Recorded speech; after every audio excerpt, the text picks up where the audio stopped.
Pisces 19, a master instructing his pupil.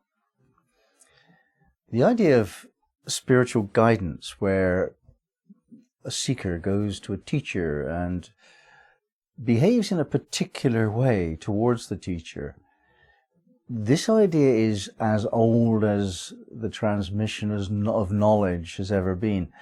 And it's a part of the human condition to learn from each other. And part of what we learn is philosophy and psychology and spirituality and these things which are more subtle, not just how to make a fire, how to cook a meal. We're talking about the meaning of life, specifically the meaning of your life and the meaning of our lives collectively. So the community and the individual are in relationship.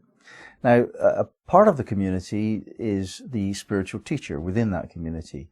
And the person who is taking on that role has the tremendous responsibility of transmission.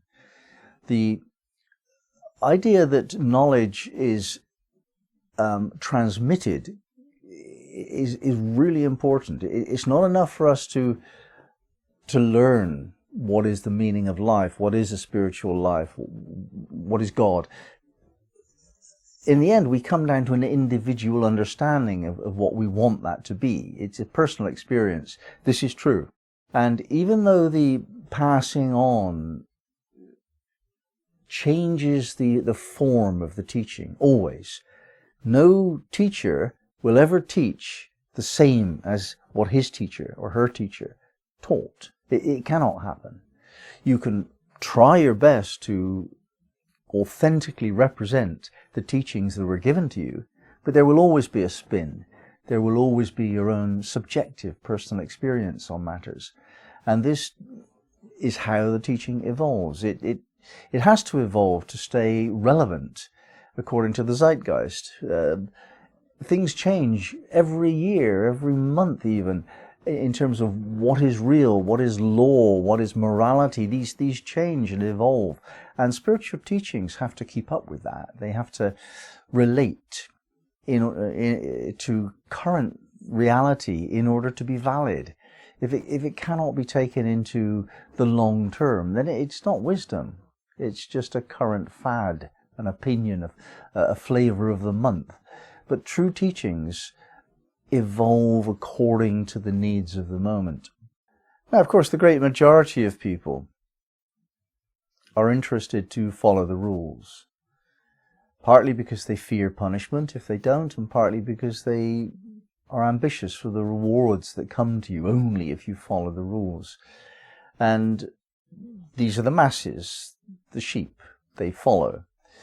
Some of us reject that, and this rejection takes many forms. The rebelliousness of a teenager is an example of this. Rejecting authority because it's authority, whether it's wise or not. And I find that process to be very healthy. Yet most people who become rebels at the age of 18 to 21, they become obedient slaves to the system by the time they're in their 30s. Some reject this whole process of doing what the power possessors want us to do. And these people tend to live on the margins of society. They tend to have spiritual beliefs which are not mainstream. They tend to really want to check things out to see whether or not it applies to them individually, whether they can find personal relevance in the wisdom. And these people are the ones who will move forward spiritually. Without that sense of rebelliousness, there isn't much chance. Because when spirituality, let's say a new idea comes up, a new spiritual teaching comes up, typically it's understood by a very small number of people, a dozen, say, and a generation passes before that 12 becomes 12,000 and becomes 100,000 and grows into a religion. But as that process occurs and an original spark of spiritual knowledge becomes popularized, then it becomes dumbed down. It becomes more acceptable to more people and more people until it actually becomes marginal on the mainstream. And the closer it gets to mainstream, the less likely it is to be true knowledge. The more likely it is to be corrupted into the expedient of comfort and security. We have to be very careful about following a popular teaching at all, because most teachings actually aren't really valid in the long term. Most teachings are opinions that come and go. Those things that last in the long term are corrupted by society. So you have to tease out the truth within what you're taught. You can't do that without a clear mind.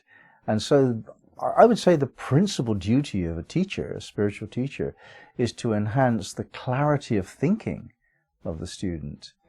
The other two things I would say that are important for a teacher is to teach the student to have a sense of self-awareness, to be really honestly self-reflective. The truth is that I am this, and that works both ways. I have this problem, but I have this potential. Both of those things are denied by most of us, I should say.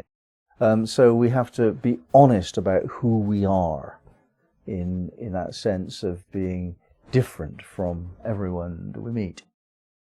And thirdly, we have to go to a spiritual teacher to develop faith. And faith and trust and trusting your intuition, they're all linking together. So you can't really develop faith unless you develop a strong, clear intuition.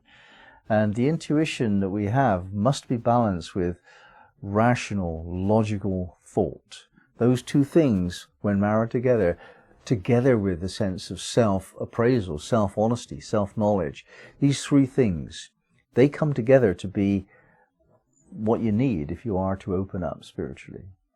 And a teacher has to give you that information. You won't come to that alone, I don't think.